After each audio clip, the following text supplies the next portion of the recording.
Same old trouble, villains always knocking at the door. Pretty pictures on the page, but nothing ever stays the same.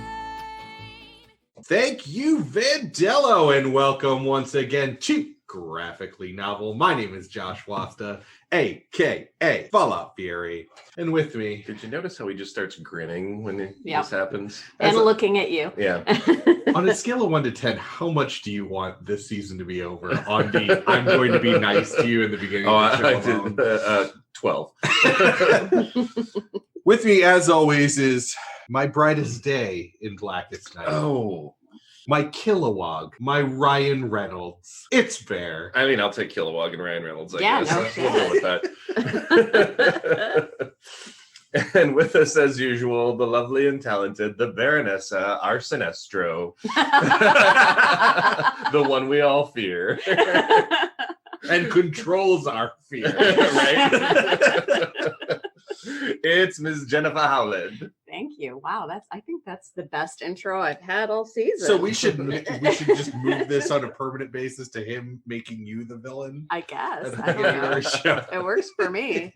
Well, this episode, as has been traditionally since I came on regularly, my pleasure to introduce our guest. And today we have Rojir McCrady. Thank you so much for joining us. Oh, no problem. It's great to be here to talk about Green Lantern. Woo! Yes. And so this season we have, in addition to me being nice to Bear at the beginning of every episode, we did a little differently where we didn't just set up all of what we'd be doing and have anybody that was interested contact us. We went through our deep Rolodex of friends and chose them individually based on each episode. And once Green Lantern was coming up, there was no other choice for me. And once I said it, Jen was like, "Oh yeah, absolutely." And that is a man that has a room, or I don't know if you still do, but had at one point a room dedicated to this franchise. Yeah, not the movie, but yeah. You don't have a stand-up of Ryan Reynolds, a cardboard cutout stand-up of Ryan Reynolds? If I did, it would be as Deadpool. Yeah. There you go. Fair. But Roger, you haven't been on the show before, so what we like to do is we like to ask our new guests, what's your history with comic books, properties, and Where did you reading get your them? start? What was Yeah. your first one? Ooh. What's your favorite? Sure. So my first start with comic books had to do with actually my father. My brother was in the hospital for like a week, and my father bought my brother a bunch of comic books, and we'd never had comic books before. I was like 8, and but my brother brought all these comic books home, and I started reading them, and my dad saw that I was interested in them, and let me get some more. And over the course of time, like especially once the internet came out, I found a lot more comics. Sadly, I would have loved to pay all the publishers for their work, but I was a broke college student. So, but I started collecting. I really got into the Green Lantern comics. As far as like stories go, they were always my favorite because my father was a police officer in the military, and the Green Lantern Corps is a giant intergalactic space force. Not the space force. They police space. The Space Oh man, I Force. didn't even catch that until you corrected yourself. That's amazing. Space Force. Yeah. And they're actually Sorry. they're a pretty common theme actually throughout a lot of science fiction, and I really dug not only the old stuff like the Golden Age, but the modern, the more sci-fi Green Lanterns. And whenever it came to stuff, people always talk, nerds always sit and talk about who would win in a fight. Who wins in a fight, Batman or Superman? Who wins in a fight?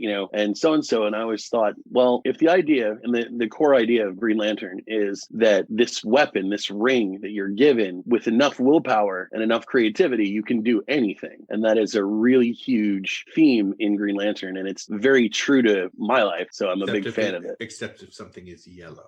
We'll get into that. I know we will, because We'll Jen asked me at one point. So the comic that we did to go along with this, that you suggested actually, Roger, was Jeff Johns did Secret Origin, 7 issues that we read for this. where he kind of reinvented Hal Jordan's background. A little bit. And one of the questions that Jen had asked was, well, why, what was previous that you needed to reinvent him? And yeah. And there's a whole bunch there. There's a lot of history, as there is with a lot of different superheroes that have been around since 1940. The original Green Lantern was Alan Scott, who was around in 1940. And for those who do not know Alan Scott, yellow was not his weakness. His weakness was wood. Yes, that has to do with the fact that Alan Scott derives his power from a different power source. The green flame meteor that fell into China. Which was that meteorite, though, you find out when you read lots and lots of Green Lantern comics. And the part of this was written by Neil Gaiman. Basically, the Guardians of Oa are these Smurfs, basically, who are in charge of the Green Lantern Corps. They're little blue people. It's very true. Yep. A whole ring of Papa Smurfs, yeah. Right. Which in the movie, for some reason, made them like gigantic. Yeah, I was kind of like, what's going? Maybe they were just doing. I didn't Michael feel like they were Clark Duncan gigantic. thing. No, they weren't gigantic. I felt like they were just sitting in really big chairs. Yeah, they were sitting in really big chairs. It seemed like in the movie, though, they made them like super like what's the villain who turns into a giant head? MODOK. He doesn't turn into it. He is a giant head. He just is a giant head with the legs and arms. Right. But that's what I felt like in the movie. They made their heads very exaggerated, which I guess is supposed to indicate extreme intelligence. Well, I don't know. Yeah. Yes, they are one of the oldest. They're one of the oldest races in the universe. And they tried to establish order. And let me tell you how they screwed that up. Several like times. everybody does. Yeah. Right. So they said, okay, well, we're going to establish order in the universe. And one of the first things they did is they found this group on Mars called the Manhunters. And they said, hey, you guys seem pretty legit at this law and order thing. How would you like to do this professionally for the whole galaxy, this whole universe? And they're like, no, we're good. And so the Guardians then took their kind of shtick and built these robots called the Manhunters, who were empowered and given the authority to protect the universe. Who, of course, robots without their law programming go, the best way to establish order in the universe is to destroy all life. They go and wipe out that's Endgame. That's Endgame for every single artificial intelligence thing, you know. Yeah, we kill all the living creatures. We've established order. Well, you also remove any chance of anomaly. Yeah. Right. So no man escapes the Manhunters, and they wiped out an entire space sector. The Guardians split the whole universe into 3,600 different zones that they patrol. No parking in the yellow zone. They wiped out the one called 666, where the five. What are they called? The five in the five. Oh, there was a name for them. Not indescribe. I just know that section 666 is where you go to shout at the devil. Okay. They're called the five inversions. Inversions. Yes. I'm like 5IN something. I'm like incendiaries. And one of those becomes the leader of the Red Lantern Corps. Yeah. Yes. Or the Red Lantern Corps. Is he the one with the teeth? Yes. Atrocitus. Atrocitus is the first, and in Secret Origin, I think was the first one. And if we had gone further into this whole thing, eventually I would have shown you the Red Lantern cat. Okay. Yes. Oh, Dexter. But I have to say that Atrocitus is an amazing name. That's fantastic. I love it. Yeah, but isn't it weird that a guy from space, like very, very far away, has a Latin-based name? They all do. I mean, like Sinestro and Atrocitus. And hey, I just think it's, you've got a race that is billions of years old that had their activating oath in simple quatrains. Yes. Like... in English, like it works out in English. I don't know what their language was, but it just works out to a simple quatrain that rhymes in English. Oh yeah, well in our language, Sinestro, Sinestro means sinister or evil, right? We associate it with that. It comes from the Latin word for left-handed, and but and nobody on his planet thought to mean that the Corrigarian translation was jerk, right? Well, and I just thought it was kind of heavy-handed on the foreshadowing. It is.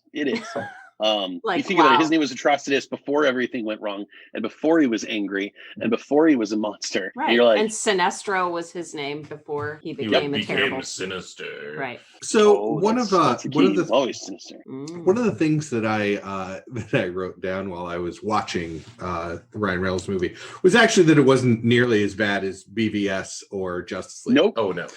It was a Nope. crime. It was still a crime. It was a lesser crime. It was like jaywalking. Yeah.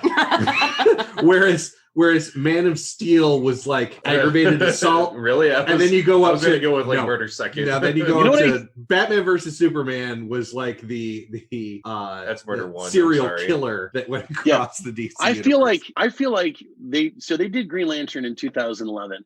They did Man of Steel in 2013. Right. I think the bad reviews on Green Lantern, they said, "Oh man, we were kind of silly with this one. We got to go dark. We got to go darker. We got to get real gritty. Like people really like our Batman movies with Christian Bale. We got to go darker." And they did that, and they did it with the Blue Boy Scout. And I was like, wow, look at all this collateral damage. Oh wow, Batman's killing people. Oh wow. Yeah, I mean, I already didn't really like Superman, but after that I was like, okay, well, you can't just fuck everything up and make me like him. This is not going to help. Right. Yeah. Right. Yeah. So, and I feel like watching this, and maybe I'm spoiled now because I look at like, okay, yes, I'm going to go to, yes, but I'm going to go over to I'm going to go to the Marvel side and look at Iron Man. Okay. Iron Man, the villain there was like, oh, he seems like a good dude, but he's a bad guy right away. Eventually he's going to bad dude. You talking about Owen Stain or Owen? Yeah. Obadiah. Yeah. Obadiah Stane. Yep.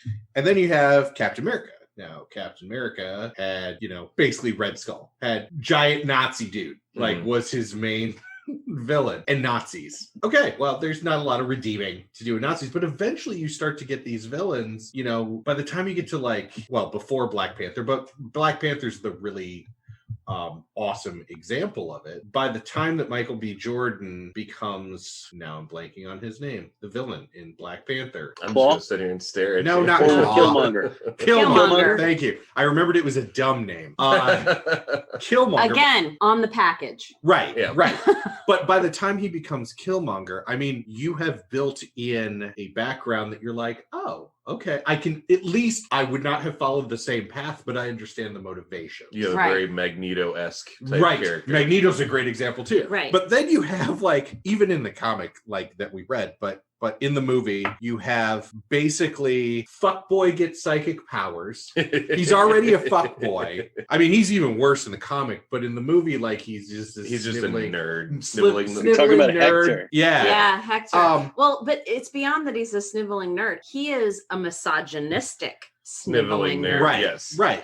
And then you have Sinestro, which the movie, in the comics, he actually is a mentor figure to Hal for a while. Yep. And he takes him under his wing because Hal has that chutzpah, that fuck authority that Sinestro has. Swagger.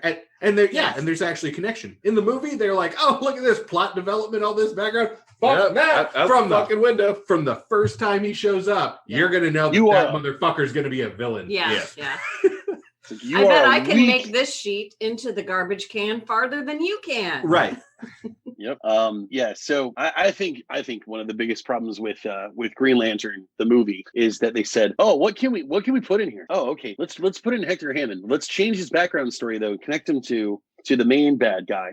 Oh, let's also add in this whole other plot line about training and becoming a Green Lantern and dealing with all this stuff and Hal's, all of this. And then I think the biggest problem is they try to cram way too much into one movie. Right. Absolutely. Because, if you read any of this stuff, you're like, okay, well, Parallax is the bad guy. He is the reason. He is the problem. Right. He's the end game. Right. And then you have Hector Hammond, who's I'm the most, one of the most powerful telepaths from Earth, coming to be in this story. It's a complete change from the original Hector Hammond, because Hector Hammond was this con man who found a meteorite and then he stole scientists and made them super evolved and then used their ideas to get rich. That was the original fantastic idea. Right.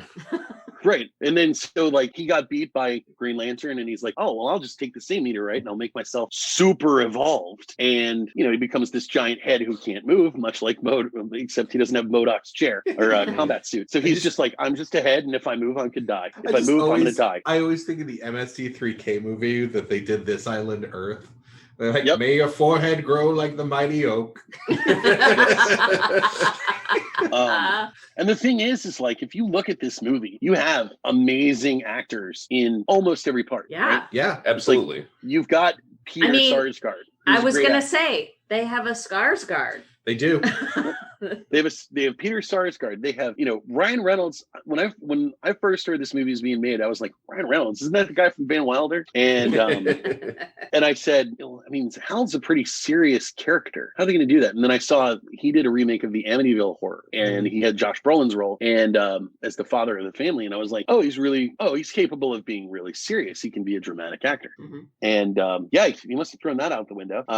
Right. I mean, like much like BVS, there is only so much you can do with a script. Right. Well, and as we saw in what happened to the shambles of what happened to Star Wars, actors are only as good as their direction. Yes. Right. An actor can be an excellent actor, and then the director can say, no, do it this way. Mm-hmm. Yeah. But you had Taika Waititi is in this movie. Tamara Morrison's in this movie. Mm-hmm. You know, Mark Strong. Blake Lively, Mark Strong, classic villain actor Mark Strong. Yeah. You know, and you're like, oh man, this movie could be very exciting. Michael Clark Duncan is in it. Like you're in Jeffrey Hurts? No, Jeffrey Rush. Tim Robbins, J.O. Sanders. Like, I think this is one of those that I would recommend people go back and watch it again now that there's distance, because it is not as bad as you probably remember it being. Despite actually 26%. I watched this. It was like Tuesday, I think it was. And this is actually the third time I watched it. The first two times I watched it, I saw up through about the point where he gets sucked off to Oa. Sucked off to Oa. I mean, sucked off to Oa, the Hal Jordan, right? You can't really say he flew there. He was transported. No, he was dragged. He was transported. Dragged. Yes. Well, tractor beam. that I has don't think he enjoyed less sexual connotations. True. Oh, I'm sorry. I didn't know that was what you were going for. So he's dragged off to Oa, and that's usually like the first two times. That is literally like the point where I fell asleep. I'm just like, oh, he's shooting people with a green gun, and then like wake up as Parallax is hitting Earth and go, oh, this seems like an interesting movie, right? But yeah, I agree with your previous statements. Like I think it's like trying to cram the entire Lord of the Rings trilogy into 90 minutes, 120 minutes, whatever the movie was. Right. You're talking about this, and then this is Green Lantern. This isn't like Superman where there's this one guy and he's from another planet and he gets superpowers from the sun. Or Bruce Wayne, it's like, hey, there's Batman. He, his parents died and he became a crime fighter. He's fucking crazy. Yeah, there are 7,200 people in this organization. Right. 7,200 people. That's just the grunt workers, not the guys in charge. And they all have families and stuff. And I was like, so I was trying to think of what would have been a better movie. And they could have just literally taken the plot from Secret Origins as is and done that, and it would have been a better movie. Could have. I had a thought. My thought was you do basically Training Day with Training Day with Sinestro and Hal. Yeah. And like he goes to if he went to Sinestro's planet and he's like, they say we're going to put you with Sinestro because Sinestro's space sector is the most organized and well-behaved and stuff, and then Hal goes and sees like, oh, because they're all afraid of him because he's horrible. Right. Yeah. They did that kind of in the animated First Flight. Yep. It's on HBO Max. I watched the first half of it this morning. And again, I do have a like for Sinestro in that, because again, they're showing that Sinestro does feel a kinship with Hal that is missing from definitely from the movie, but from a lot of the other things that I've seen that are Green Lantern based. It's just like, Sinestro's bad. You got to get him a yellow ring as soon as fucking possible. Shove it in his hands. Right. Well, the thing that struck me about the movie was, okay, Hollywood. So basically, we've discovered that Hal Jordan is a brand new Green Lantern, doesn't know how to use his powers, so he's going to go to boot camp for a day, and then we're going to send him back to protect the Earth and his sector from the entire galaxy being ended without any backup. Because that's, cool. Because these noble guardians have decided, you know what, Sinestro, you're right. We're just going to give up on her. We'll just wait for them to come here. Right. And we'll just let everybody come, and we'll just until they're at the gates. It's like I don't think that I don't think that whoever wrote this was a real. I know it was produced by Greg Berlanti, and I'm like, I don't feel like this person really understood the Green Lantern story. The idea that 1, they're a group. 2, they look out for each other. 3, it's all about overcoming fear and working in a lot of ways as a team. Well, which is crazy because by this point, when it came to production and DC being involved and things like that, Jeff Johns was in charge of the DC Entertainment Division, the man who had written the comic that we read, and he's a co-producer on this movie. Yeah. Right. So how do you go from understanding this character so well to putting that out and actually having the power? He wasn't an executive producer, but he was a co-producer. He could have been like, how do you not look at the guy that's in charge and just go, no, that's not how this needs to work? And when they say, no, this is how I want it to be, and you just look at him and go, I wrote it. I know how it's supposed to go. Right. Here, I'm going to get my listen, if you won't listen to me, here's the number of my friend Gail. Gail can fix everything. Right. She can. And the Green Lantern, the whole Green Lantern story in this movie, I'm like, okay, so first of all, the idea that most of those characters are just totally fine with, let's send the untrained guy back alone, right, to beat up our biggest bad guy. Well, ever. And in the comic, it's and it's a crime for Green Lanterns to be together for too long in the same sector. I'm like, but what? So I've got some very detailed notes on this point. Normally, we don't spoil the comic, but this leads me to an important part that I have on a lot of space stuff and a lot of in general. Not every planet has the same rules. So how is it beneficial to only do your mentor training on one planet, Oa, where you're just surrounded by other cops? This is what human lives matter, is what this ends up with. You want to know the best part of this? The best part of that is when you go from planet to planet within your own space sector, the laws change. Your own space sector. Yes. So that means, and the thing is that they're not there to change, you're not there to start revolutions as the Green Lantern. You're there to keep the peace. So if the law is unjust, you're literally supposed to make sure it's enforced. Right, absolutely. And actually, Hal had a huge issue with that. Right. And as did other Lanterns, because for our Wonder Woman episode, we read The Circle by Gail Simone. And part of that is Wonder Woman being basically kidnapped to a planet because they're having problems with their Green Lantern.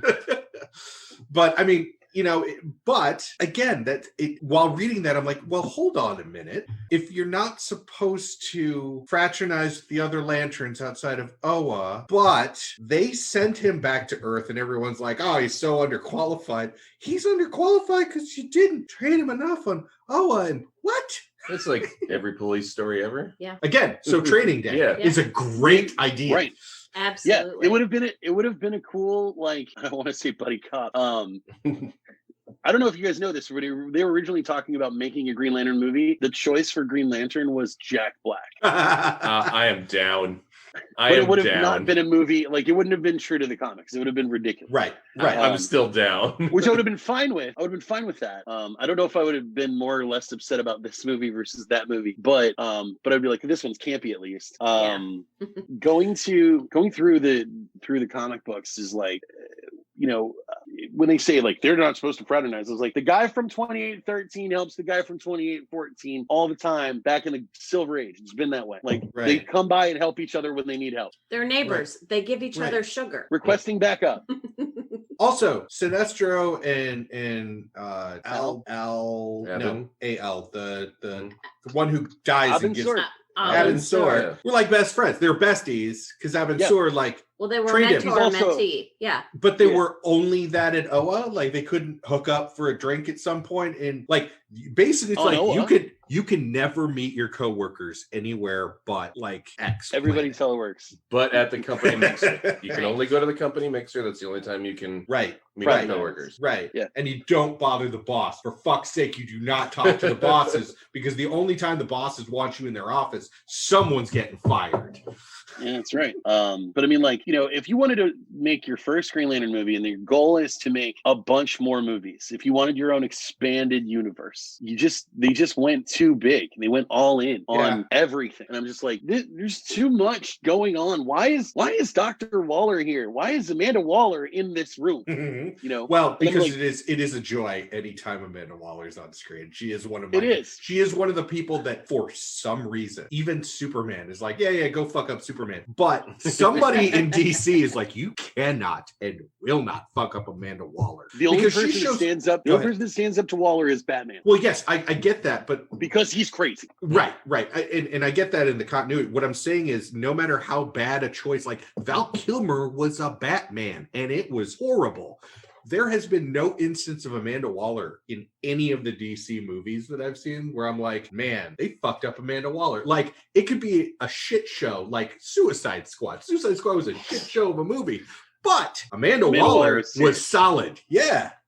They never yeah. they never skimp on Amanda Waller. They've never I beg know, to they differ didn't- about Suicide Squad personally. I think Oh, if you took no. the names out of the movie was just fine. If you took Mhm. those character names off and didn't call them the people that they were supposed to be, the movie wasn't great, but it was fine. it was fine. I mean, it was fine. As soon as you put those names to the people that are on the screen, now Hey, you I'm have fucked Deadshot. everything up. Yeah. Well, okay. I would put Welcome to Earth. I would still say it was better than BVS Yes. and Justice League, but I would say that Green Lantern was better than Suicide Squad. That's my Mortal Kombat pillar of horribleness. Wow, I don't know if I agree. I would say that this one's slightly worse. At the very least, because like, I mean, at least with the other one, you're like, okay, well, at least we're sticking to one plot, one bad guy for Well, our not first really movie. though. Not really though. There wasn't just one bad guy in Suicide Squad. Well, I mean, Amanda Waller's a bad guy. No. You had Joker McGriddle in. Joker in McGriddle Joker doesn't even McGriddle. count. He doesn't count. He's like, they're in Gotham. It's like background noise. It's like trash on the street. You know, if they'd driven by, That is how the I call that helicopter- performance too. if the helicopter had been crashing and like you saw, you know, Man-Bat on the side of a building, you'd just be like, oh, well, he's just there. That's just background noise for this. This is what Man does. Well, he's Man-Bat. That's what he does. Right. But Green Lantern, like, there was a lot of things that didn't make sense. Like the part where evidently in this story, they changed it up a bit. Like the ring provides the users with the information, but like this whole induction process where Hal gets all of this information crammed into his head and gets a weird fleshy stretch suit. Because the suit is just another hard light construct. Right. It's supposed to be just a construct, and like the green parts are hot and the black parts are cold, and it keeps them safe. It's everything. It's a food and nourishment system. It's a waste system. It's a bioluminescent, faster than light travel system. Are urine and feces processed in the thigh pads? I What if you walk without rhythm? Hashtag But Dune. no, I mean it's made for them to be out there for like, you know, for forever. Right. Or at least 24 hours. For some reason, all of the lanterns are powered on an Earth day cycle. Yeah, also that I found that really problematic. So Like, you're gonna get this sector, like this huge sector to protect, but don't forget to charge your ring. No, but it's got hyperspace capabilities. Do you Yeah, know it's how true. many times my cell phone dies? and And that is arguably, next to like my wallet and keys, the most important thing on me at all times. But hold on. So the neat thing about the ring is that the ring can call the lantern to it. While you still have power, you can be like, I need that. And Right. it'll show up. Right, which they talk about in the comic book. well, Yep. But the thing that they don't talk about is how long does it take to charge? It takes 20. It takes like 27 syllables to charge. Right. The oath. Because you have to say the oath. Your little Oh, quatrain, okay. and you're done. Every time you plug in your phone, you have to say a prayer to Samsung. Well, if it was instantly charged as soon as I finished that prayer, Yes. you motherfucking better believe I'd be saying that prayer. The other Yeah. option is when you get into the comics, if a Blue Lantern is around, the Green Lantern is fine because if there is hope present, will is expanded. Okay, Roger, real quick, because I'm not even sure I could name all of them. All ring colors and what they represent. Okay, Oh, I'm we'll go pretty sure I could even do that or come close to all it. right, quiz for Duck, go for it. So blue, let's start at the beginning. So red, rage, orange, greed, yellow, fear, green, will. Where are we at? Blue, hope. Blue. Indigo was love. Indigo? Is that what that was? Is it? Is indigo and violet? The Compassion. indigo and violet are the ones I always get switched around. One's love and the other one is Violet is love. violet is love. Okay, and then I can't remember what No. indigo is. Though. Indigo is compassion. Violet is love. Passion. Okay, and then there's It's black compassion. and white, which are kind of Which is life and death. yeah. I mean, kind of Hence- on the nose. Hence the black ring and the blackest night. I was just really entertained when we were reading through the comic where we have the first introduction of what is I think at that point going to be the Red Lantern Corps and the Black Lantern Corps in there. Hand, Mr. Hand. Yeah. Yes. Black Hand. Which vampire nod. Mm-hmm. So but like as I was saying, I don't remember where I read it, and I don't even remember if we read it for this show. But there is a background of Dexstar. There is the background of how a cat became a The Red Red Lantern Lantern. of Space Sector 2814. I have heard of that. I have not Yep. actually. Is basically an abused cat that loves a girl, and then the girl Do- gets killed, and the do- cat's like, "I will burn the So, universe down." I can give you the 20-second story on that one. Okay. All right, let's hear it. Dexstar is adopted from the pound by a lady who is single. She gets a boyfriend. Her boyfriend's abusive. Her boyfriend, he tries to fight the angry boyfriend. The boyfriend throws him out the window. He survives. He comes back up. His owner did not make it. He gets selected. Wow. Because he's like, if I can't have her in this world, I will burn everything. I hate humans. I hate them all. She was the only one that was ever good to me. Fuck everyone. I'm burning it all. And Very he gets cat to like thing to do. speak. Yeah. He gets to like speak because the ring enables Yeah. him to communicate to other lanterns. Yeah. And his name is Dexter. Universal Translator. Right. His name is Dexter. She named him Dexter, and he becomes Dexstar of Earth. And Nice. he is a nasty little Russian blue cat. Yep. Oh, he's a Siamese cat? Yes. Oh, No, he's a blue. I think he's supposed to be a Russian blue. Oh, okay. Because he's got blue fur in the comics. And he's not an alien, he's just a pissed off cat. So we usually tackle, like, in roundabout ways, larger fiction, just ideals. Our last episode, we talked a lot about punk music. I'm sorry, not our last episode, Not our last but episode. I love punk music. yes, our episode on Deadly Class. Yeah, We covered talked a lot about punk and music. a lot of 80s music. Yes. In this one, going through not necessarily the movie, but more of the comic, I found that I really, really don't like a trope in space or other society stuff, like where you're making the society from scratch, generally when you have cosmic powers, and that's all emotions are problematic. Yep. I think we can retire that trope now, because it always turns out that the person with all the emotions, like, is the person that was right the entire time, and the emotions are what makes them and blah blah blah blah blah. The only salvation in the Blackest Night is the combination of all of those of the emotional spectrum. Right. Like, that's the only way to win. Right. But yet, and that's the thing. But yet, Trump Tower Blackwater, that runs the Green Lantern Corps. let me real quick go over this a few times. One, tried to recruit very compassionate, cool manhunters from Mars. No dice. 2, develop killer robots who wipe out an entire sector of space. 3, establish people from all different races across the universe thinking differently to try to establish order, giving them godlike power in the palm of their hand. All of them can split atoms. None of them can question you. Yeah, but none of them can question you. Anyone who questions you gets in trouble, like Hal Jordan, repeatedly, who gets into trouble. And you have so one of the other things is when you go, how come there's no magic when we go to the space stories in DC Comics? How come nobody out in space is a magician? Right. And the end. None of them are wizards. None of them are sorcerers. The only sorcerers and wizards. Yeah, Mixaflex. Mixaflex is from the 5th dimension. He doesn't count. I thought he was an alien. Okay, carry on. No, his stuff looks like magic, but he's from the 5th dimension. He bends time and space and does whatever he wants. Like my wife. Mixes Pitalik. Pretty much. But so the Guardians of Oa saw, one of the big things they saw was that magic was really chaotic. And so they took all the magic in the universe and they shaped it into this little green ball and they threw it over at that backwoods redneck planet called Earth, which is where the Star Heart comes from, which is where all the magic in the universe comes from. The reason all the magic is on this planet is because the Guardians of Oa put it here billions of years ago, right? Superman and Green Lantern find this out in a weird little like Neil Gaiman story that they kind of did on the side. Which we started to read and I couldn't finish, but we'll get into that in a little bit. Yeah, but so, and you know, if you look at the Green Lantern properly, like Alan Moore has written it. Frank Miller, I think, wrote a little bit of it. Neil Gaiman wrote some. You know, Jeff Johns is the considered the foremost writer for it, other than their inventors. And which is Harold. But so all of them are, you know, and so Will was considered this like neutral element. So they're going to use that to control everything else. And it all falls apart because they've made too many enemies and they've tried to control everything. And eventually you just keep squeezing and something's going to give. And it does in the War of Light and the Blackest Night.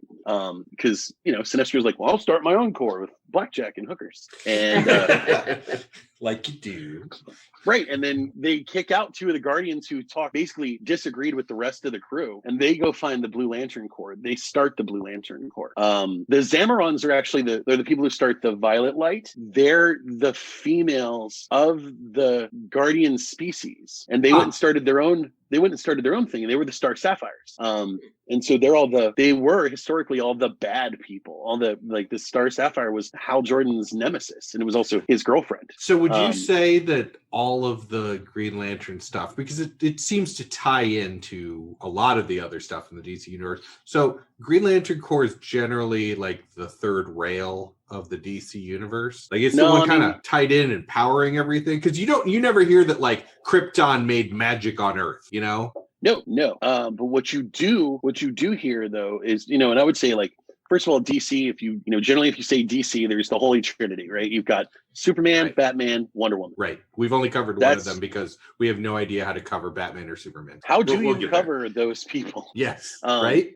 Super weaving. Yeah, this has already gotten more complex and more interweaving into anything DC that we've done thus far, just because there are so many different elements to it. Right. And the thing is like even, you know, and the rest of the space looks at Earth as being primitive and being backwoods because they're like, they don't even have one unified world government yet. They're still fighting wars over religion and money. And assaulting their capital. Yes. Right. And we'll see. We'll see if that comes up. Yeah. But, you know, those themes, like, you know, for us to be like, you know, we're just heading out into space. We just have this capability. We're learning and we're still not, you know. So, you know, Hal Jordan, they kind of look at him like he's a human. They're like totally weak and stupid. They're unrefined. They're savages. And but Hal Jordan is the one. He is in all of Green Lantern. He is the one who has made the most difference. He has destroyed the Corps. He helped bring it back. He has traveled through time. He became the Spectre, which is like the spirit of redemption and of vengeance for God. I know that one because I watched Crisis on Infinite Earths. I know. Hal Jordan is not to be trifled with. Yes. But like all the other, but even so, like no other race has 4 Green Lanterns from the same planet. Now our planet, we have like 8 of them. Because they've in the recent New 52, they added like 3 more. And I'm like, this is great because they're the most diverse group out of all of the comic stuff. They have very different backgrounds, very cool stories, very different looks. I really appreciate everything they've done with it. I would say out of it, if you say the Holy Trinity is one track, Green Lantern is definitely the third rail, like the third track. Yeah. But Jeff Johns used it to energize the whole base, like because it included that whole war included like characters like the Question, and he got like all these different weird side characters into it. Was it Jeff Johns? Was it Jeff Johns that basically made the question into who he is now? Because he was like a joke side character for a long time. I think so. Like, I think he did Vic's. He turned Vic Sage. I think he was responsible for Vic Sage, and then the replacement, which is Montoya. So Right. Montoya replaced Vic Sage as the question. So It's a really good. Jeff Johns' work has been really great on the comics. I did have one more question specifically on the comic that doesn't really ruin, like, it's not really a spoiler, but it is. So one of the things that is brought up is the whole idea of the blackest night, or the darkest, or the darkness, or whatever that they're looking The for. blackest night. Yeah. Right. And everyone on Oa, whenever it's brought up, is like, well, that's a myth. That's not something. That was just where crackpots go. I'm like, it's part of your oath. Right? Like, it's not even like that would be like if like Christians were like, okay, but like Jesus wasn't really a thing. So about that, so when Hal first started saying that oath, he didn't know anything about it. Right. And his interpretation, like when he did it in the comics, he was saying like, he actually showed like several different cases where it was like, oh, it's super bright, I can't see it. Like this back in the Silver Age. Like, but I still fought on, and like, oh, I'm blind, I can't do anything. But the idea is that whether it's, whether I'm standing in the sun or whether I'm in the deep voids of space, I'm doing my job. Alan Moore in the late 80s, I think, wrote a story. He wrote there were a few stories about the Green Lantern Corps. And in it, he talks about the last Green Lanterns. The last two Green Lanterns would be this guy named Sodom Yat, who is a Daxamite, which they're like Kryptonians, except their vulnerability is lead, which is a super bad plant on Earth. Yeah, that's like and then that's like the other the one end is- of the end of Signs, where the aliens Yeah. come down and their weakness is water. Water. And they come to Earth. It's, 75% 70% wet. I bleed on you. But the other one is a living planet called Mogo, and in it they talk about this is right after the blackest night, and these two are the only two left alive. The entire core has been wiped out, and it's this really sad thing. And they talk about this thing called the War of Light. Well, Jeff Johns took that paragraph from Alan Moore and wrote 5 years of material on the subject, and it was one of the most popular series they ever wrote because it crossed over into everything.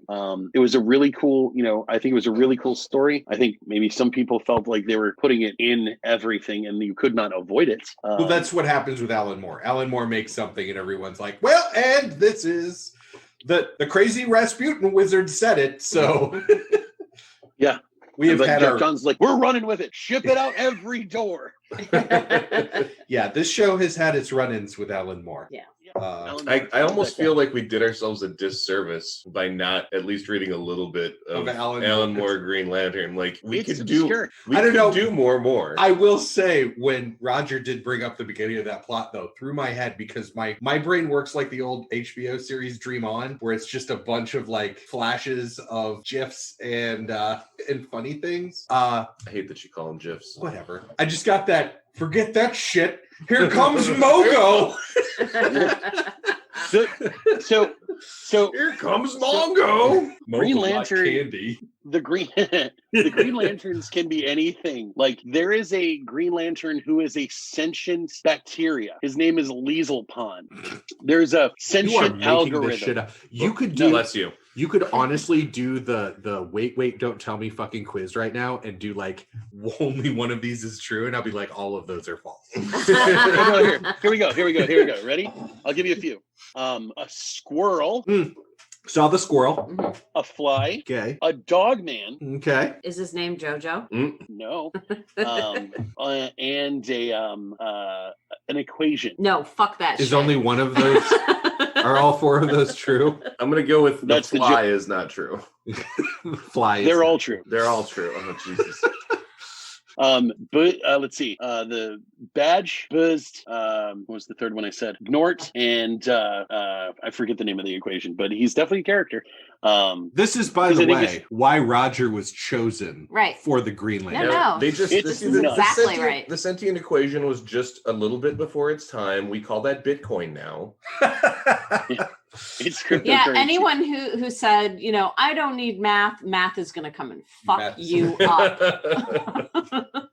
How does it I wear mean, a ring? I really That's feel what I like wanna know. Darkseid needs to find the living equation so he can find his anti-life equation. But because he's That's trying a to deep- kill everything in the universe. Yeah. That is a deep joke, by the way. That Thanks. again. Thanks. It involves nerds. That's a lot of DC. We do a There's some little street DC. cred. That's a lot of DC. There's Like, some street cred involved. Kat Essman is going to be the only person that understands that joke. Aw. But you know, the thing is that Green Lantern has just been it's been a really cool story, and the fact that they're talking about doing a TV show on HBO, like a live action TV show, where they're going to have Hal Jordan and Jon Stewart as like buddy cops fighting injustice, and I'm like, who are they going to cast for this movie or for this TV show? Right? Because they were talking about in the Arrowverse, they were talking about John Diggle is going to become a Green Lantern. Right. Which he's been. They alluded to that. They're bringing him into an actual show, and he's not allowed to say he has confirmed he will still be John Diggle, but he's not allowed to say what the property is of the show they're bringing him onto. Because I'm fine with John Diggle being a Green Lantern. Like the Arrowverse is basically detached you make him like your Jon Stewart. You just kind of slide him into the Jon Stewart role. You know, I'm okay with that, and then I'm not okay with that. And the reason I would say is like, so John Diggle's a great character. He's a really cool guy. He's very compassionate. He's very fatherly. He's spiritual. He's a neat character. But Jon Stewart is a U.S. Marine who is also an architect who was once responsible for caring for like an entire world on his own. He managed a world for the Guardians. He's part of their, he's I almost want to say he's bigger than Diggle, right? In terms of like awesomeness and the fact that he gets, John Diggle's really cool. I like John Diggle. I would love to see a Green Lantern John Diggle, but like to not have Jon Stewart when you can have Jon Stewart. So like so Phil just, Lamar just was keep him it in the. Right, just keep it John Diggle and use that as your gateway. Brand new character. That's fine. Yeah, that's fine. I mean, and introduce him to the other Green Lanterns. Like, I would love to see one. I would love to see, if you want to entertain people, get Guy Gardner on your show, because Guy Gardner is a great Green Lantern, and he's also a colossal douchebag. And he's hilarious in that way. So this is going to be kind of a preview of our next episode, because our next episode is going to be Doom Patrol. Nice. And I did enjoy the little Easter egg reference in the comic to Doom Patrol. Well, yeah. Doom Patrol is like one of those. It's kind of like Great Lakes Avengers in Marvel. Is like kind of what I would compare Doom Patrol to. Like Doom Patrol is like, hey, all of reality's threatened, and no one else knows this ever. Right. I love Doom Patrol for that. Right. Doom Patrol, and I'll bring this up in the next episode, is pretty much, the Buffy the Vampire Slayer episode, The Zeppo? That's all where Xander, like, saves everyone from zombies, and, like, while other people are off doing other things, it's a whole Xander squad of Zeppos. That's pretty much what Doom Patrol is. But yeah, my point is that I found out by watching a bunch of Green Lantern stuff, or looking into a bunch of Green Lantern stuff, because I love Guy Gardner. But also Guy Gardner, who's another Green Lantern, works a lot with like Blue Beetle, who I love, and Booster Gold, who I love. So I mean, what I found out is that I love silly DC. I don't necessarily like it when it's up its own ass, which is probably why I don't like Superman. Because he's so like, I'm Superman, I'm going everything because of Superman. No, he's not. His writers are. Well, okay, but the character is like, I'm just doing enough, right? And that's boring. Yeah, give me Booster Gold. Give me a dude who like found out that there was time travel stuff, so stole a suit in the 25th century, came back to the 21st century so he could be a superhero. And he's like, because he knew where crime was going to happen. Right. He knew where crime would happen, so he went and stopped it. That sounds like a plot to The Tick. Kind of. Yeah, a little bit, yeah. But it's also why, out of all of the DC stuff, I mean, I'm starting to get into. So you like Justice League International? No, well, I've never read Justice League International, but the TV you would series love it. Out of the Arrowverse, I've watched every episode of Legends of Tomorrow, because that's what that is. So in your searches of DC comics, have you ever come across One Punch? I don't mean the anime. I mean the joke. No. Or do you mean Superboy punching reality? No, I mean okay. Guy Gardner and Batman. So Guy Gardner is when they formed the Justice League International, it's formed by this guy named Max Lord. You guys might know who that is. And he was recently in a movie. Oh Wonder Woman no! Oh no! Pedro Pascal. Pedro Pascal. Wonder Woman 84. Oh. Yeah. So Max Lord sets up a team with Batman and the Green Lantern and Black Canary and Booster Gold and Blue Beetle and Fire and Ice, and they form we're going to be the new Justice League, the Justice League International. And Guy Gardner really thinks that he can talk crap to Batman, and he's like, and Batman just kind of looks at him and is like, "If you take that ring off, we'll see." And Guy Gardner's like, "Oh, you think you want to go?" And he takes his ring off. And Batman just knocks him out with one punch. So later on in the Green Lantern comics, when Hal comes back from the dead, Batman tries to stop Hal, and Hal just knocks Batman the fuck out. Just one shot, and he just goes boom. And Guy looks at him and he's like, "One punch, I can't. I love you, Hal." And he's like, "Shut up, Guy." He's like, "We gotta go." He's like, "I can't believe you." Oh man. So since we sort of brought it up, that was one of the last points that I had written down.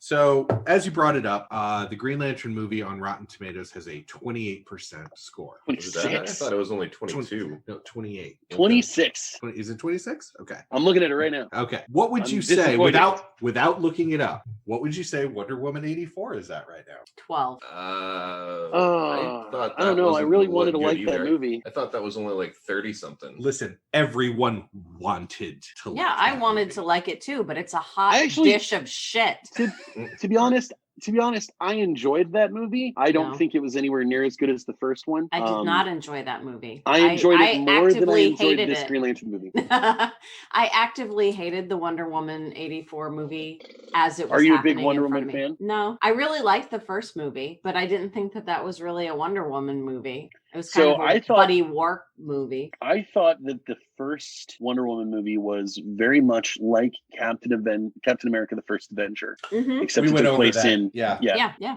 went over that, but in World War I. Yeah, and I'm a huge fan of Wonder Woman. As a father with a daughter, especially, I'm a big fan of a powerful female character who does wonderful things and loves the world and is smart, educated, and cares about people. Of course, yeah. Absolutely. Well, that's a very interesting Green Lantern reference. It's a real quick.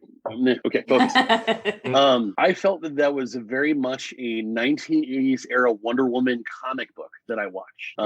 Okay. And it was I feel like it was very similar to the things that I would see in the 1980s. The late 70s and early 80s in DC Comics were a lot of commentary on not only drug abuse and social injustice, but political concerns in the Cold War. Because they were shattering. They were shattering the comics code at that time. Yeah, and Green Lantern's no exception with that either. The social awareness thing they did in the late 1970s, early 80s. Dennis and O'Neill were the two writers, Jenny and O'Neill, and they did this thing where basically Green Arrow and Green Lantern, who were best friends, go on a trip around the country. They ride around in a pickup truck instead of flying around. They ride around as Ollie and Hal, and they go and they see things and they do stuff about it. And they actually even bring one of the Guardians with them. He like turns himself into like a normal looking old man, and he's like, "Yes, I'm very disturbed to see what the real world's looking like." But it was like he didn't know, he didn't see all those problems. They tried to change that because Hal Jordan was this very black and white character, and his friend was this huge social activist, and they spend the time like teaching him to be more socially aware, and they teach him about the world. So I feel like they used it as also very culturally, socially relevant. Wonder Woman, though, is the one of all of them, of all the people on Earth. Wonder Woman loves everyone, literally, honestly, not loves everyone, and even the people she has to fight, she loves them too, and that's why they make her one of the Violet Lanterns, Star Sapphires. If you haven't read the Gail Simone The Circle, the part her debate with because basically it's a lantern that's like, this society has committed genocide and they need to go, and it's Wonder Woman in very much a diplomatic back and forth, which is awesome.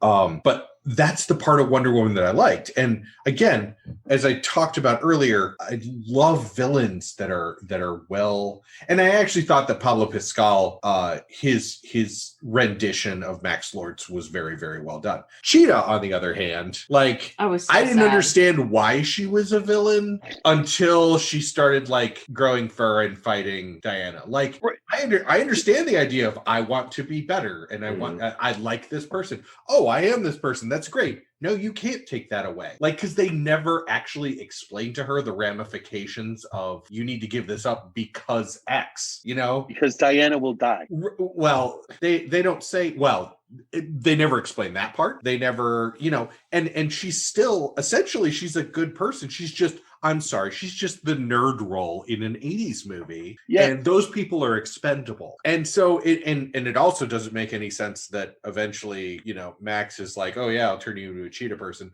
But, you know, I want to be a cheetah person. Right. I want to be an apex. That. Yeah. She said an apex predator. But that's man. But that, yeah. Yeah, but that's right. Right? Right. It is. Exactly. Yes. And that would have been much better if she had turned into Superman. Just why am I optimized human? Yeah. Batman level. Well, but also it was the 80s, Roger. So she would have had to. It would have had to have been a man. It'd have to be leopard print and.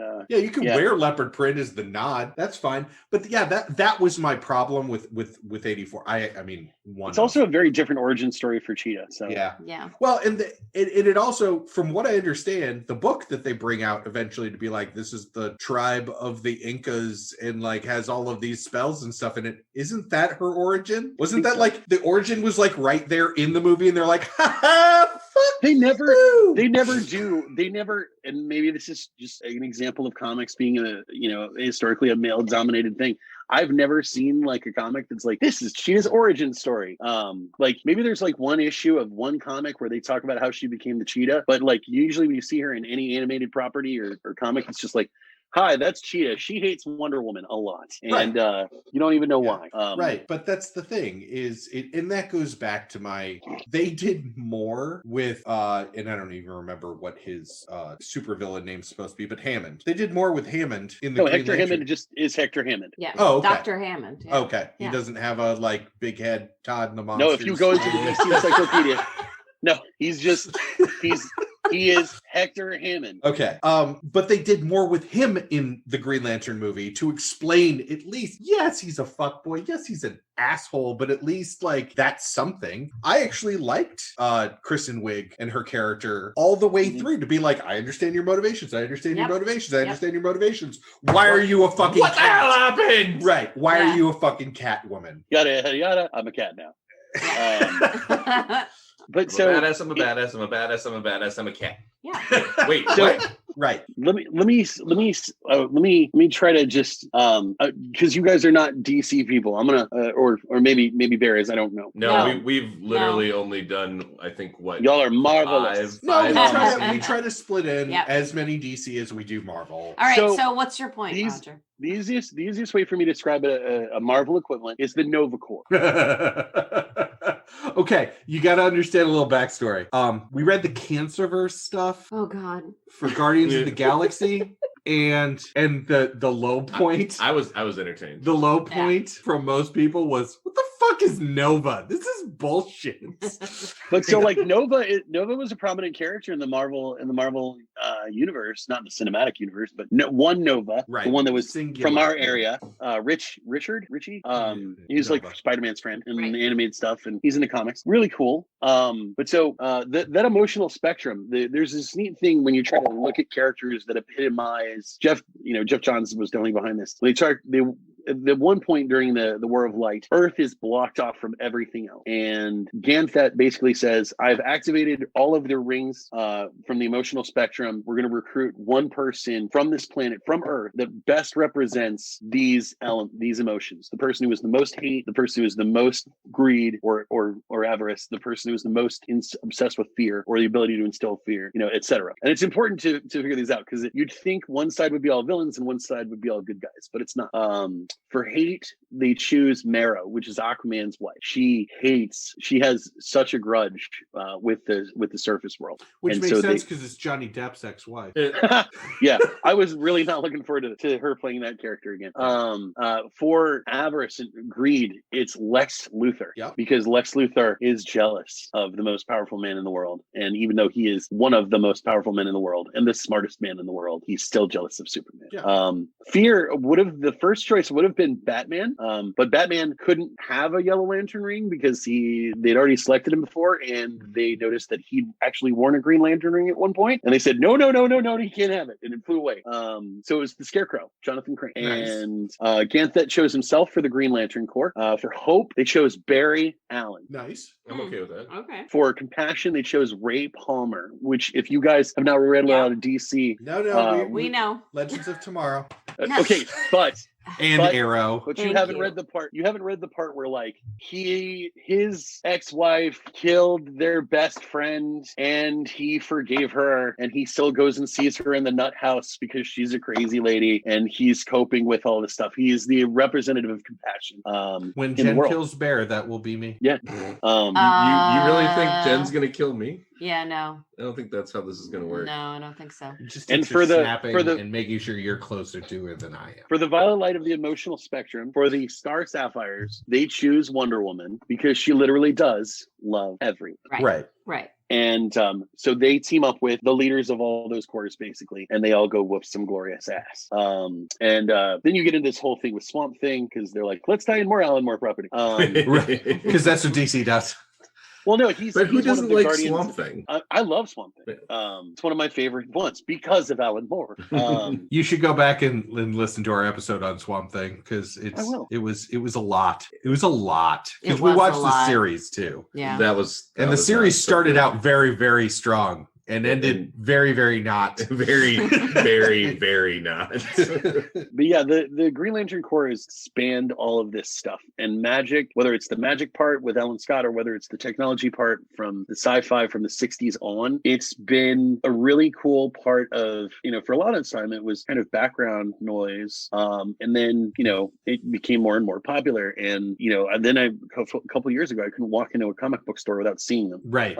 and all those rings that they gave away. Every comic book kid's got a ring now, and I remember that. Yeah. yeah, I've got a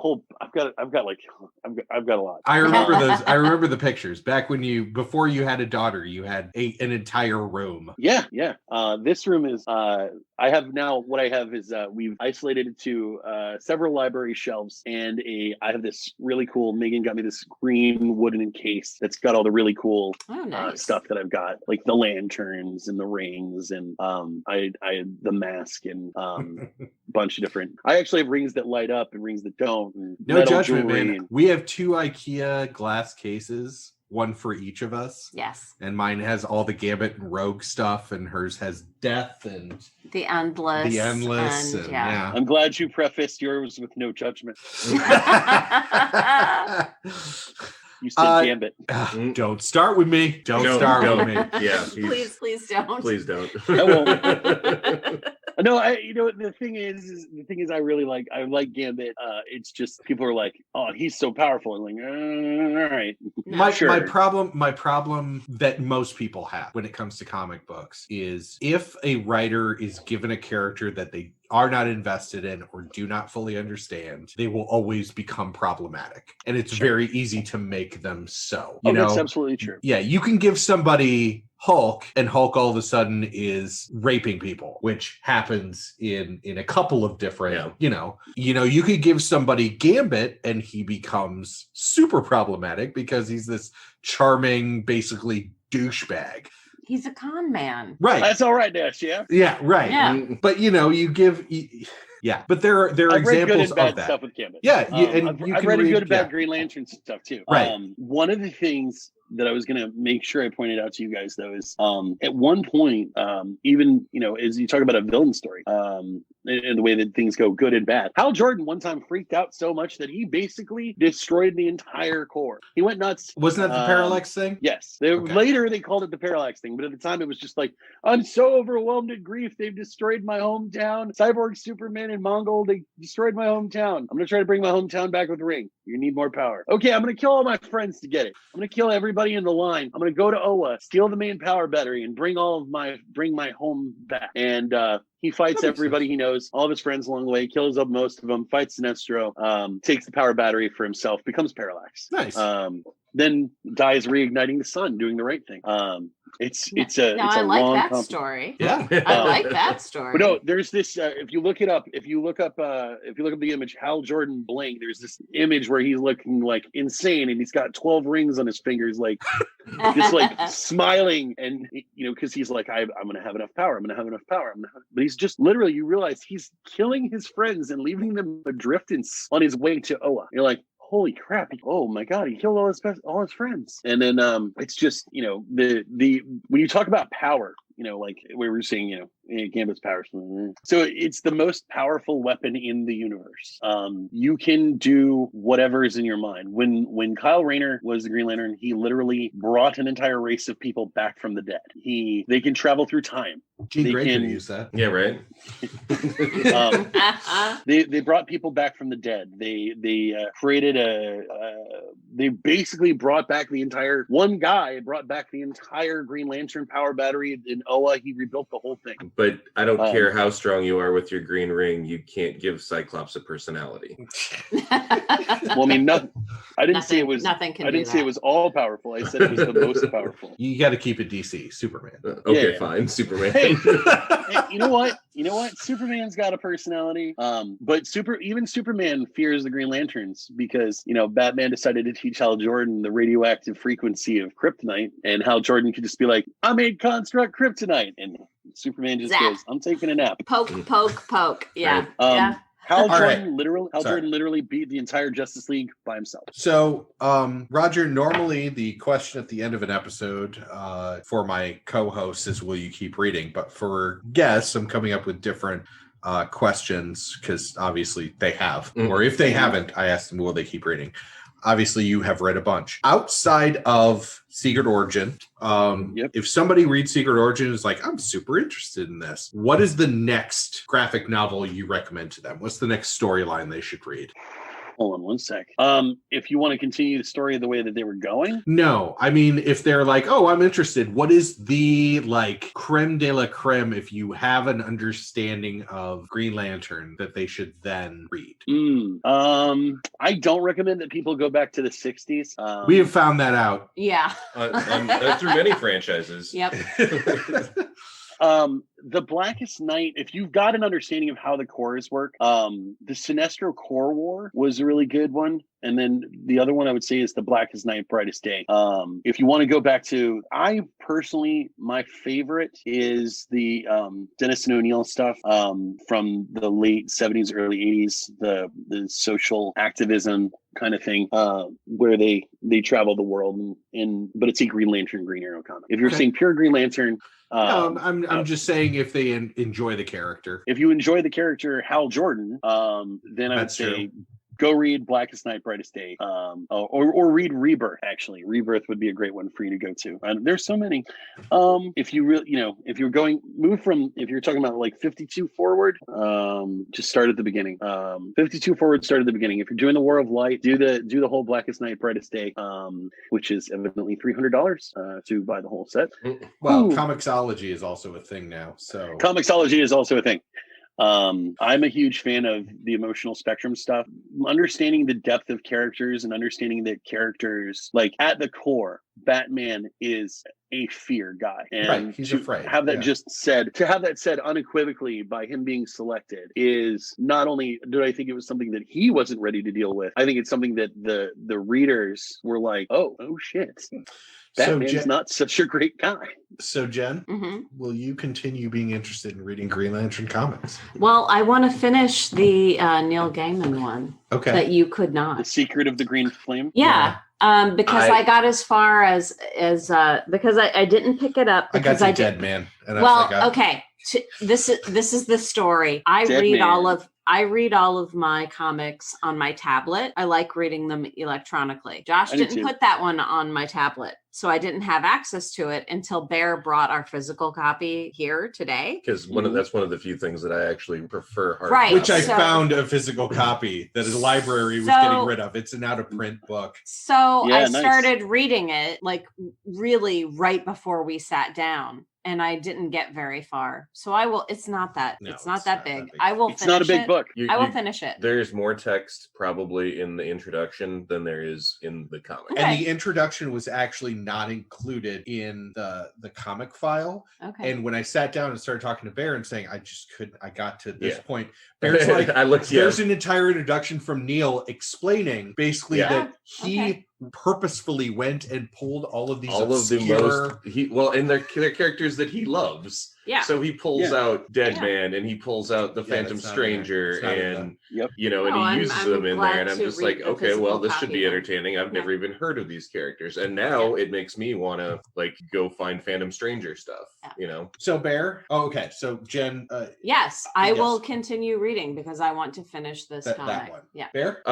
I was actually really entertained. I read Legend of the Green Flame first. I don't know if I should have done that or not, but I'm really happy that I did because I get to see Superman die again. It is very outside of the norm. I mean, you see him on the cover with a claw through the chest, so it's like he's gonna die. Okay, love it. So I was real happy about that. Superman's weak against magic. Yeah. And then when I got to the end of Secret Origin, I'm absolutely all right, now I need to read the next one so that I can see what the Guardians are going to tell Hal and Sinestro about this whole yellow thing. And I want this yellow thing resolved. Yep. I've watched him do it twice now in the comic. Yellow isn't a thing. It's just programmed into these rings. And by the way, super cool, AI rings. I thought that was a much neater idea. But yeah, now I'm seriously I have to go see the next one because I want to see this yellow thing resolved. I do, by the way, find it interesting that you're like, well, I like the AI ring thing because that's literally what you both hated about Nova was the AI.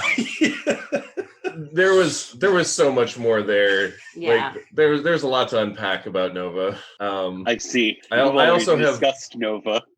So. I also apparently have a penchant for green superheroes. Yes, you do. Yeah.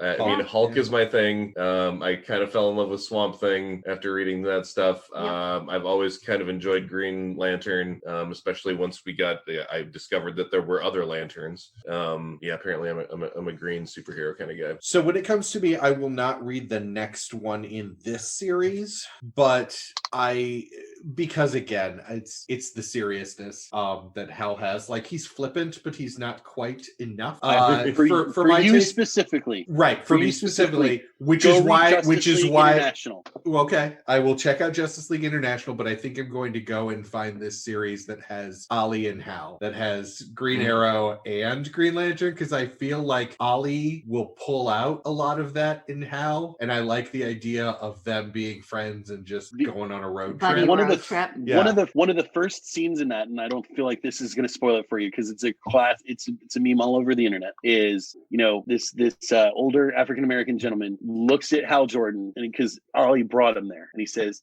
I heard about you, Green Lantern, that you travel all around the universe helping blue people and pink people, but you can't stop to help a black person. I like it. I'm going to read that series. And Hal Jordan's like, my God, I'm a horrible person. We need to go learn. Yes, you are, Hal. Let's do it. I like it. I do too. I like that a lot. Fantastic. And the best part of that, in my opinion, is they take an alien who is, billion years old, disguised as an old man around, and they show him too. And he's like, oh, people have feelings? People have needs and wants and emotion. Why aren't these people fed? Why don't they take care of these things? Let them eat cake. Yeah. He's like, I thought this was handled. That's why Ganthet is the only Guardian that I really am like, that's a good guy. Well, Roger, he's the only one with a conscience. Thank you so much for joining us today. Thank you for letting me geek out for an hour and a half. Hey, you know what?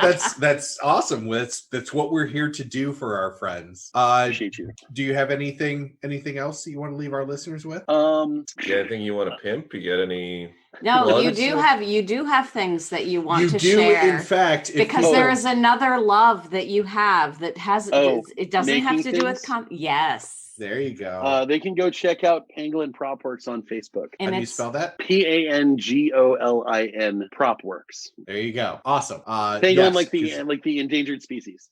Yes. With scales. They're really cool. Yes. A mammal with scales. They're awesome. Mm-hmm. No, that's awesome because you make boffer. Yep, we make boppers and Nerf guns and stuff and props. Oh, excuse me, props and armor. Do you do that just specifically for the one game, or do you do it spec? No. Me and my compatriots. I have partners in this. We build things for whatever you want. Like if it's cosplay or LARP, if you go, I really want a Mando suit. Be like, okay, we can build a Mando suit. Sweet. That is fantastic. As long as people understand that, we are artists who demand fair wages. No, that's absolutely right. Absolutely. I mean, hey, you know what, Roger? This exposure is free. Yeah, it is absolutely free. And I have made and I have been paid, but I would be happy to make other things. I do cross stitch, but I have done fuck you, pay me as a patch for a couple of people. Nice. I mean, as someone who has spent a good 12 years or so in Amp-Guard, having a good crafter around, now that I'm older and have money and less time, I'm like, yes, I will pay you to make these things for me because I don't want to make my own boffer sticks. Right, I don't want to make my own garb. I don't want to. And if you show up to an event, or you're like, that's a once in a multi-year thing. I think I was at the last Amp-Guard event you showed up to, and I hadn't been to one in 5 years before that. But it was, if we had somebody that had noticed, Micah, if we had like time and with our resources, we could have been like, oh, we're going to do this. And this is our costumes. And we're going to hire our friends to get those things for us. I'll give you guys, it's great to hit people with sock bats. But especially when you're doing something that's like an immersion based LARP, having, or walking around Katsucon or some comic book convention, having something that looks like it might actually hurt you, but when you get hit with it, it feels like a pillow makes all the difference. Like if I walk around with sock bats in an immersive environment, I kind of feel like a dope.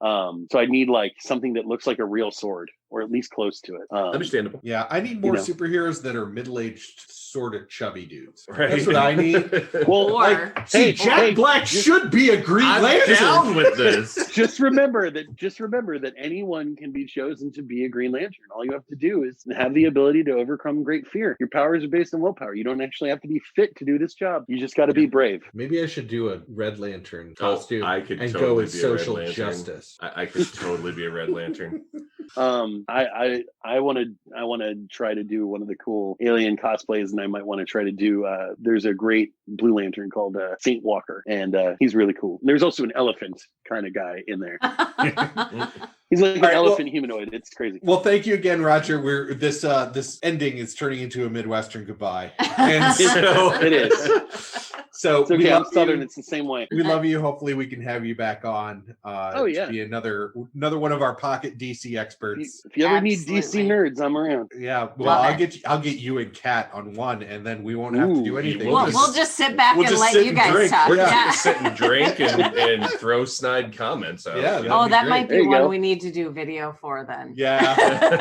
I'm down. I've been playing with the idea of video for Patreon. Well, and I think that this would be a good one, like the DC nerds together and us just watching, just us on video for our facial expression. So Roger, wait, no, I'm going to make this an official thing. Okay. Kat Essman has already said that she would like to ask us to tackle the Snyder Cut when it comes out in September. Oh, you're going to make me watch that fucking movie again? I would like to assemble my DC Justice League for when the Snyder Cut of Justice League comes out. I'm just going to let all of our listeners know right now, I'm going to be shit-faced drunk for this. There's an additional hour. Oh, God. No. They made a Justice League without a Martian Manhunter and without a Green Lantern. I think both of those are in the Snyder Cut. You're kidding. No, there's a bunch in the Snyder Cut. Okay, there's no Green Lantern in the Snyder Cut. Can I lock you down? Can I lock you down? Our Green Lantern. Yeah. All right. This is our mid-credit scene. Oh no. All right. Okay, so here's the thing. You were talking about how you would have to come visit me because I'm the crazy one that killed your best friend. How about if me and your best friend killed you? And then we just go visit your Oh, grave man. once a Oh year. man, I totally forgot to talk about one of the classic comic book tropes that comes from Green Lantern. Have you guys ever Okay. heard of fridging people? Yes, we have discussed Yeah. fridging people because it was a Gail Yep. Simone thing. We've had 2 very Yep. Gail-centric episodes and love her. Yeah. All right. And on that note, Go. please Yeah. keep track of us. course. You may see more and more as we build to the More? justice. No. Well, actually, Yes. maybe. Yes, Maybe. As we build to the Snyder Cut Justice League episode Oh in God. these post-credit scenes. This is Graphically Novel. Thank you so much for listening to us. Tune in next week when we will be doing, with our good friend Loki Lott, Doom Patrol. Doom. Woo, I'm Patrol. so excited for this episode. Well, we're Oh, going to nice. You got shotgun. Loki. Nice. Yeah. And Jen and I are going to shotgun the last 5 episodes tonight. Yep. So, But I'm loving it. oh, it's so good. Yes. So tune in next time. Thank you so much. And until then, take it away, Vandello.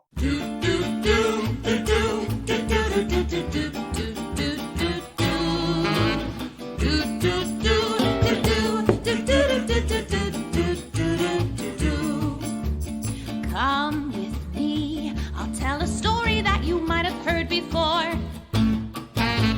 Graphically novel, but the same old trouble. Villains always knocking at the door.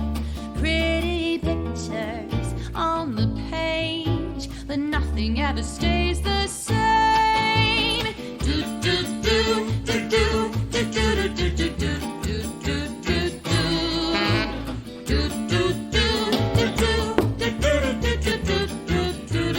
do. Come at me, now show you something you ain't never seen before.